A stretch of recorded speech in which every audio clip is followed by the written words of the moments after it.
Hello po mga kahagod, welcome po sa aming munting channel. At ito po yung aming printing channel. Okay? Okay mga kahagod, hindi ko na po hahabaan masyado yung intro. Bali, ang gagawin lang naman po natin ngayon ay sasagutin po natin yung mga tanong sa comment section para mas maganda, mas maintindihan. Okay? Sige po, unahin ko na po si Sir. Wait lang ha. Buksan po natin yung kanyang tanong. Ito po yung tanong niya.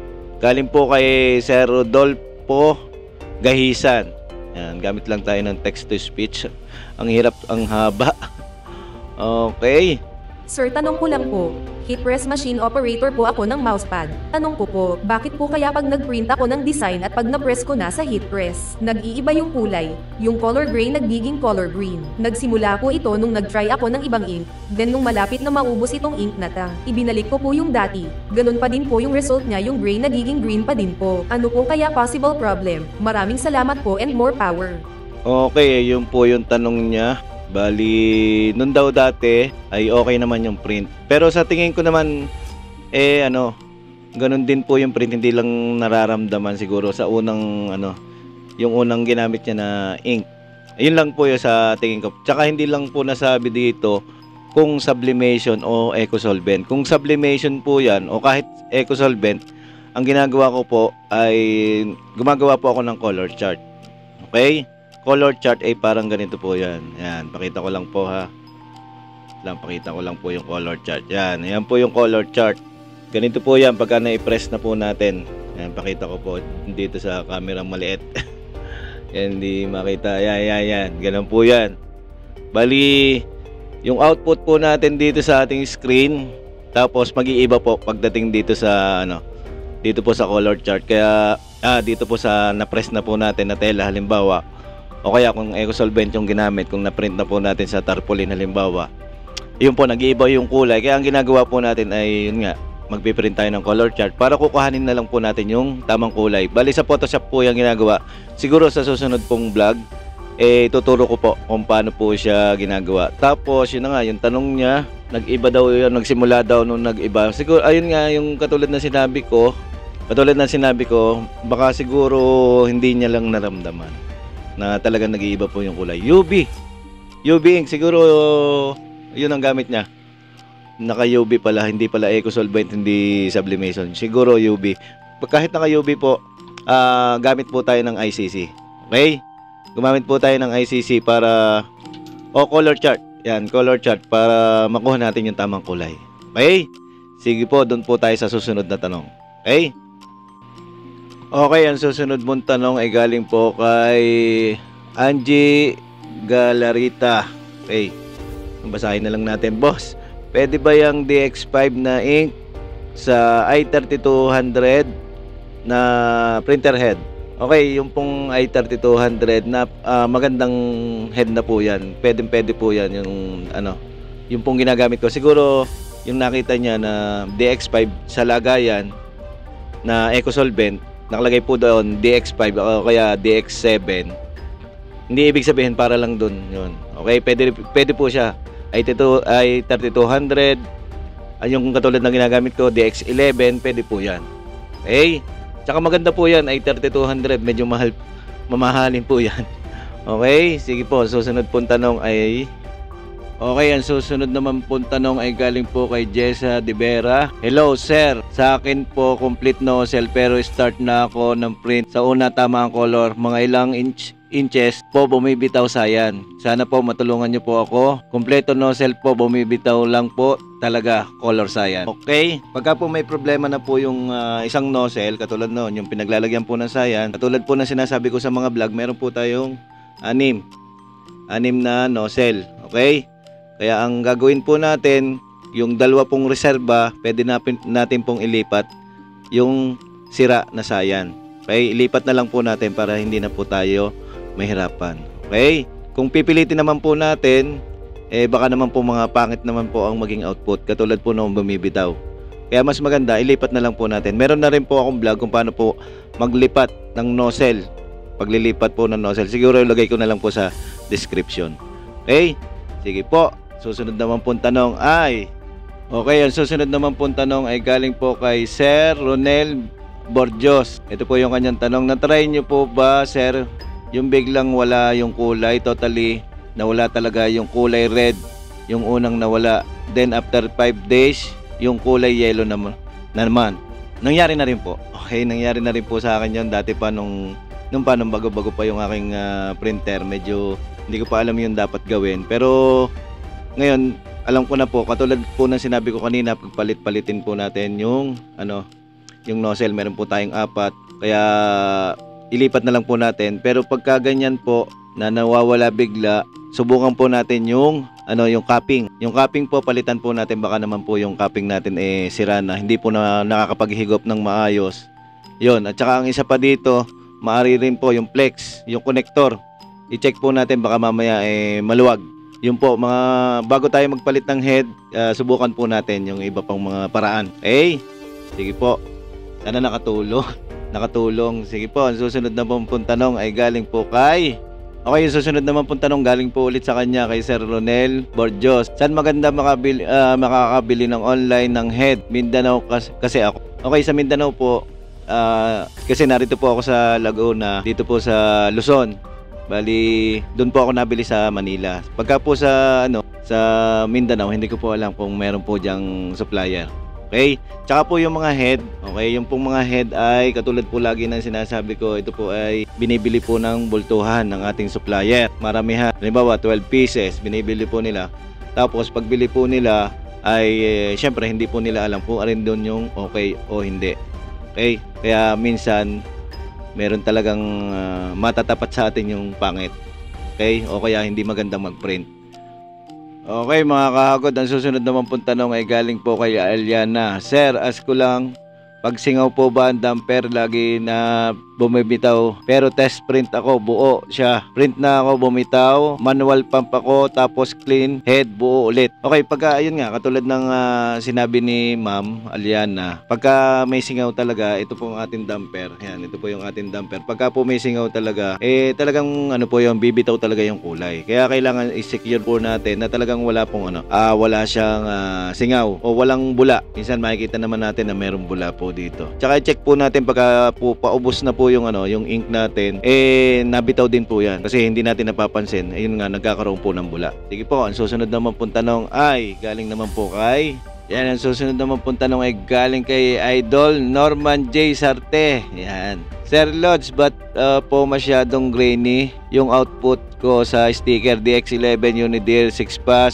heater on front back? Baka may tip kayo paano yung output na gaya sa'yo. Thanks sa pagsagot. Okay, ang ginagawa ko po ay yun na nga, color calibration po sa main top. Ganun lang din po yung ginagawa ko. Kasi kahit ako po, nagiging kulay green talaga yung output pagka naka-sticker. Ang ginagawa ko na lang talaga, ko na lang po dun sa main top. Meron na rin po akong vlog kung paano po mag-calibrate ng kulay. Okay, sa main top. Sige po, ang susunod naman pong tanong ay, salamat po ulit kay Sir Norman, lagi pong nagko-comment. Ang susunod naman pong tanong ay galing naman po kay Jonathan Aclon. Baka po may makatulong sa printer ko, problema po kulay. Hindi po lumalabas yung royal blue. Sa po kasi, depende po yan sa main top kung paano po kayo mag-calibrate ng kulay. Makukuha po yan royal blue. Kung kayo po ay naka-CMYK, halimbawa, pagka nagpe-print, po yan, hindi nyo po talaga makikita yung royal blue dyan. Pagka naka-CYMK at nagle-layout po kayo. Pagka nag-layout po kayo, naka-RGB muna. Okay? RGB, tapos convert sa CMYK. Tapos yun, makukuha po yan, royal. Ganun po yung ginagawa ko. Okay? Kaya kung mapapansin nyo po yung aking mga piniprint, po yung kahit papaano nakukuha yung tamang kulay. Okay, ang susunod naman pong tanong ay galing po kay Nad Studio 9240. Ilang voltage need sa UPS para sa tarpaulin machine? Okay, ang kailangan po natin ay hindi po UPS. Okay, ang kailangan po natin ay ABR. Sa mga machine po ay 15 watts, 1,500 wattage o watts. Yun po yung kailangan po nating bilhin. Huwag na po kayong bababa doon kasi yung ang mga machine kalimitan po niyan ay nasa 200 plus. Okay? Wattage. Basta yun 1.5. Okay na po yun, hindi na po kayo hindi na po para masira po yung ating machine. Yung UPS yan, paliwanag ko lang po, yung UPS kasi iba po yun. Yung UPS po, nagsasave lang po yan ng, kumbaga may battery, yung UPS. Nagsasave siya ng power. Tapos yun namang ABR, yun po yung kailangan natin. Yun naman pong ABR, yun po yung nagre-regulate ng kuryente para tama po yung kuryenteng makukuha ng ating machine. Okay? Sige po, ang susunod na pong tanong ay... Okay, ang susunod naman pong tanong ay galing naman po kay Jelay Galman. Sir, question po, pwede po ba isa lang ang 4.5 sa tarpaulin roll na 4 feet machine na ganyan o kailangan gupitin po pa? Opo, kailangan pong putulin. Okay, hindi po kasi yun, yung 4.5 sa 4 feet. 4.2 po yung aking machine. 4.5 ang ginagawa ko po dyan ay pinuputol ko po ng lagaring bakal pero matagal. Kaya nung kailan lang nung meron po akong 4.5 ang ginawa ko grinder. Okay, ginrinder ko na lang po yung pang po ng bakal, pamputol po ng bakal, ayun po yung ginamit ko. Tapos yun, akin na lang pong pinakinis. Ganun po ang ginagawa ko. Tapos pagka naman po binibili ko na yung yung tarpaulin na media sa supplier, ang ginagawa ko pinapuputol ko na po kung saan ko gustong ipa-cut. Okay? Okay, ang susunod naman po tanong ay galing naman po kay Bob Mutan. Yan. Idol, balak ko kasi bumili ng Kuyi MC630. Ano pala tandaan na Kuyi ay MC630 o MG630 o MK630 po. Salamat. Okay, sa machine po, pagbukas pa lang po, makikita po natin yung machine po na Kuyi na cutter platter. Pagbukas pa lang po noon, makikita po natin yung model. Nakalagay po doon kung MC o MG, MK. O kaya kahit hindi po natin bubuksan, makikita po natin doon sa likod. Sa likod po noon, makikita po natin yung model niya. Okay? Sige po. Ang susunod naman pong tanong ay... Okay, ang susunod na tanong po ay galing po kay Jared Gaming Center. Good morning, sir. Plan ko po mag-large format like tarp. Puro small format lang po kasi po pero di ganong kalakas sa area ko. Nang subcon lang po ako kung may papagawa sa akin ng tarp. Ano po masasuggest nyo po kung sa mga tulad ko nagsisimula pa lang ganyan po. Thank you and advance sa mabibigay nyo pong advice. Yan, maraming salamat. Hindi ko po mabasa na maayos. Pasensya na kayo pero nandiyan naman po sa screen. Okay? Nagsisimula pa lang, halos ganun din po ako dati kasi dito po sa aking area, hindi naman po ganun kadami yung nagpapaprint din ng tarpaulin. Sticker, medyo madami rin po sticker. Halos parehas lang, sticker at saka tarpaulin. Bali pagka po kayo bibili magla-large format, sa tingin ko yun na lang po munang DX11, pinakamura. Okay, katulad po ng sa akin, yung pinakamura na lang po muna. Kasi kung halimbawa bibili po kayo nung yung malaki kaagad, yung mga modelo, yung magaganda po na printer, kung hindi naman po siya gamit na gamit, sayang lang naman yung ating ibinili po ng printer. Kung maganda naman po yung area nyo at meron din po kayong pambili, medyo mahal nga lang talaga yung mga modelong printer. Yung dati kong mabibili nasa 700k. May maki-printer. Mahal, kaya hindi ko binili. Kaya ayun muna yung binili ko, yung DX11. Okay? Sige po, ang susunod naman pong tanong ay... Okay, ang susunod naman pong tanong ay sa kanya po ulit kay Sir Jared Gaming Center. Good day, sir. Ask ko lang din na need ba naka-aircon din sa pagka nagka-tarpaulin machine ka? Thank you. Sa totoo lang, hindi na po ako nag-aircon. Nung una, nag-aircon po ako. Tapos, syempre, naramdaman ko naman, inunti-unti ko kung pwede ba siya na walang tarpaulin. Yung akin po dating head, umabot po ng 1 year. Pero hindi po ako nag-aircon. Hindi naman talaga sa akin sa akin lang. Hindi naman talaga kailangan. Basta wag lang yung mainit yung lugar. Kailangan yung normal na init lang. Sige po, ang susunod naman pong tanong ay... Okay, ang susunod naman pong tanong ay galing po kay BBO Beans Printing Design. Kaya pasensya ka na doon sa sa pagbigkas ko. Boss, tanong ko lang po, okay din po sa mga sticker yung DX11 lalo na sa mga label. Okay na okay po yan. DX11 okay na okay po yan. Mas maganda na po yan kumpara doon sa gagamit po tayo ng convert. Yung mga L1300, L1800 na i-convert po natin sa Eco Solvent. Okay na okay po yun. Mas maganda po ang DX11. Okay? Tsaka ang DX11 po maliit lang po yung nozzle. Yeah, maliit lang po yung nozzle nito. Halos parang lang to. Parang yung mga DX, ayun nga, yung parang yung L1300 at saka yung mga L1800. Sige po, ang susunod naman pong tanong ay okay, galing po kay Achisash. Yan, ito po yung kanyang tanong. Ask ko lang po, hindi po ba siya mabilis mag-fade? medyo matagal naman. Nagpe-fade po pero matagal naman. Yung pong ano, sa tarpaulin, init ulan, 1 year. Kaya naman 1 year. Okay? Eco-solvent po yung ginagamit natin, eco-solvent. Hindi po solvent. Solvent po mas matibay. Magkaiba po yung ano, yung eco-solvent na ink at saka yung solvent na ink. Magkaiba po 'yan. Mas matibay po yung solvent. Okay? Solvent umaabot ng ilang taon. Okay, ang susunod naman po tanong ay galing kay Shander Polka si Mina. Pwede po ba manual pump sa maintenance na lang po para mabilis yung mga bubbles na sa damper? O kailangan talaga mano-mano or sirin ang gamitin para maalis yung bubbles sa damper? Ilang seconds po ba yung manual pump? Okay, yung tanong nyo po na mas okay ba yung manual pump na lang? Yung manual pump, ibig sabihin yung pong sa na lang po, sa machine. Hindi po natin isisirin. Manual pump, yung oras naman, ang sabi niya dito ilang seconds. Sa akin ang ginagawa ko 10 seconds lang kasi lalabas na kagad. Minsan pwede niyo pong tagalan yan, titingnan niyo lang po kung lumalabas na po yung ink. Okay? Hangga't hindi po lumalabas yung ink, pwede po yan hanggang 20 seconds. Pag hindi po lumalabas yan, may problema po yung yung pong tawag dito, yung capping. Tapos yung tanong niya na doon na lang daw sa manual pump yung bubbles para matanggal, hindi po pwede. Sayang po yung yung ink. Pwede naman, kayo po nasa inyo, kaso madadamay po yung ibang nozzle. Pagka po kasi isisirin po natin, mas madali. Makukuha kagad natin yung bubbles sa isa-isa lang. Okay?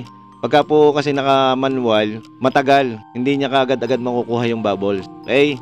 Tsaka madadamay po yung ibang nozzle. Okay? Sige po, pasensya na po dun sa sa aking pagbabasa. Okay, ang susunod naman pong tanong ay galing po kay Mr. Basic. Pwede po ba sa L5290 o L3210 na printer, sir? Okay, ang tanong po niya tungkol dun po sa PVC ID. Okay, pagka po nakapigment po kayo, yung PVC ID, pwede po yan. Yung pong 5290 at saka 3210, pwede po yan basta nakapigment po yung ink. Okay? Pero yung pong nakakat na, katulad po nung nasa video, dito po siya nag-comment do sa video na yan. Naka-precut na po yan kasi kailangan po dito ay yung pong pagka po naka-precut, direct to print po yan. Okay? Pero yung po sa inyo, yung naka-film, ipiprint po sa film pagka naka-5290 o kaya naka-3210. Hindi po pwede yung naka-precut. Naka-precut na siya. Hindi po pwede yon.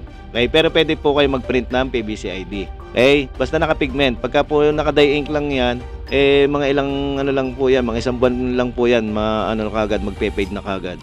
Sige po, buti na lang meron nagtanong ng sa mga maliliit na printer. Okay, ang susunod naman po tanong ay galing po kay Benaclan. Saan pwede buy ng TARP machine 6.2 EcoSolvent DX11 XP600? Please suggest. Please give mobile number. Marami pong nagbebenta ng ng DX11 6.2. Marami po. Mamimili na lang po kayo ng brand. Meron po doon sa may ito lang po yung alam kong bilihan. Sa may sa may taas po ng Odjon. Meron po nagbebenta doon ng DX11. Pero sa online po sobrang dami. Sa online sobrang dami po nagbebenta. Kahit po mag-post po kayo sa mga group, meron po diyan may mag-aalok po ng ng machine. Pero ang kailangan po natin ay syempre yung yung hindi kayo iiwan, sabi nga nila. Walang iwanan. Meron kasi pagkabili, basta na lang kayo nabentahan. Wala na, hindi na kayo aasikasuhin kasi nabentahan na kayo. Pero wait lang ha mga kagod. Kasi suggest. Sa totoo lang, hindi po kasi ako nagsasuggest ng yung mga supplier. Sa akin lang yung kung saan lang ako merong alam na bilihan. Okay? Ang alam ko pong bilihan doon po sa Odjon. Kasi kaya hindi po ako nagsasuggest. Hindi naman po. Sa totoo lang yung DX11 mahirap po kasi yun. Mahirap yung niya. Yung printer, mahirap sa maintenance. Kaya dapat marunong po kayo sa maintenance. Sige po, ang susunod naman pong tanong ay okay, ang susunod naman pong tanong ay galing kay Idol Norman J. Sarte. Sir, ano po reason ba't hindi na solid yung color, yung print ko? Example, color bar ng Cyan, magenta, black, yellow, parang di na siya pulido, pagi na siya. PM ko sana yung test print ko, sir, para makita nyo po. Sana masagot. Maraming salamat. Pagka po pangit na po yung print. Baka naman po sobrang tagal na rin po nung head. Baka malapit na rin po talagang masira. Tapos, tsaka yung yung sa kuryente, sa bolt inyo rin pong tingnan. Baka merong setting na mas maganda sa voltage. Okay? Doon po sa main tap o sa A-tools. Doon po pinapalitan ng kuryente. Baka sakali lang naman po yun. Subukan po natin yung ibang mga paraan. Kasi kung magpapalit kaagad tayo ng head, sayang naman. Kaya yun, subukan lang po natin. Tapos tingnan din po natin yung cupping. Baka yung cupping papalitin na po. Tapos yung mga damper po natin, baka hindi na makapaghigop ng maayos, hindi na po mahigop, baka medyo barado na po. Yun po yung ating mga gagawin. Sige po, ang susunod naman po tanong ay galing po kay Sir Norman ulit. Yan, Sir Norman. Sir Idol, Just Jam, saan po kayo nabili ng quality na damper at cupping? Sana mapansin. Lodi, ilagay ko na lang po sa description kung saan po ako nabili ng yung cupping at saka yung damper. Okay, siyempre yung mura lang po, yung sa Shopee lang po ako nabili. Okay, yung susunod naman po tanong ay galing po kay Sir Norman ulit. Yan, kay Sir Norman, di nakakahabol itanong Lods. Bali grounded na yung isa kong Saiyan. Yung sequence ko sa A-tools, pansin ko, Lods, di na solid yung Saiyan sa print. Paano ko compensate ang Saiyan load para kumapal-kapal yung buga niya? Salamat sa pagsagot. Katulad ng ginagawa ko sa calibration, sa main tap, yung pong percentage, tinadagdagan ko po doon. Tapos, pagka gusto nyo magpalit, yan, katulad niya, nakalagay po doon yung kanyang nozzle. Pagka gusto nyo po magpalit, palit nyo po itong yung nozzle, kung alin po yung mas maganda. Meron pong 4, yung 2 reserva, yun, ipalit nyo na lang po yung Saiyan. Meron na rin po akong vlog kung paano po siya ginagawa. Siguro ilagay ko na rin po sa description. Sir Norman, maraming salamat sa mga sa panonood at saka mga tanong. Ang susunod naman po tanong ay galing naman po kay Nash Printing Services. Gaano po tumatagal sa inyo buhay ng DX11 head? Salamat po sa pagtugon. Yung DX11 ko pinakamatagal lang yung 1 year. Pero meron po tumatagal ng 2 years. Pero sa akin 1 year. 1 year lang yung pinakamatagal. Yung sa ngayon naman, yung ginagamit ko ay naka 5 months na. Sige po, ang susunod naman pong tanong ay galing naman po kay Sir Pitch. Sir Pitch na lang. Good day, sir. Tanong lang po, paubos na yung ink nakasama sa package. Okay lang po ba ihalo ko na lang yung binili ko sa Shopee? Edgeards po yan, brand. O kailangan pang i-drain ang dating ink bago ilagay sa bagong ink? Okay, para mas safe, kailangan nyo pong i-drain po yung ink pagka magpapalit po kayo. Kahit po yan ay eco-solvent, lahat eco-solvent. Pero kung magpapalit po kayo ng ink, mas maganda na po yung sigurado. I-drain po natin. I-drain naman po yun, yung pinaka sa tangke, tsaka po doon sa damper. Kahit hindi na po natin gamitan ng sa akin kasi ginawa ko na po yun. Hindi ko na po, kumbaga, nilinis na maayos yung damper. Kumbaga, tinanggal ko lang talaga yung ink niya. Tapos doon po sa pinaka-head, pinabugahan ko lang po. Ganun lang po yung ginawa ko. Kumbaga, i-drain pa rin. Para mas safe. Susunod naman po tanong ay galing naman po kay Aliana. Madami palang rason bakit bumibital nozzle ng DX11 print, no? Nagpalit na ako damper at cupping station. Yung isa din palang cause ay yung raster film ko. Medyo UP na, kaya kahit anong adjust ko post, minsan hindi tumatama. Oo nga po, pagka yung katulad na sinabi ni Ma'am Aliana, pagka po sira yun, pangit po talaga yung print. Maraming nagiging dahilan kaya pangit po yung nagiging print po ng ating machine. Yun nga, damper, cupping, tsaka po yung tawag po doon ay encoder. Encoder po yan, yung film. Yung mahabang strip, encoder strip. Yun, yung raster pin. Yan, isa lang din po yun, isa lang. Yan, natapos na mga kahagod. Sa wakas natapos na. May mukha pala ko dito. Okay, mga kahagod, natapos na. Maraming salamat sa mga nag-comment. Tapos, yung iba kasing comment ay sinagot ko na rin. Tapos yun, siguro sa susunod po, mas maganda kung i-vlog. At least, mas naiintindihan kasi pagka yung naka-vlog. Sige po, maraming salamat mga kahagod at saludo po sa inyo lahat.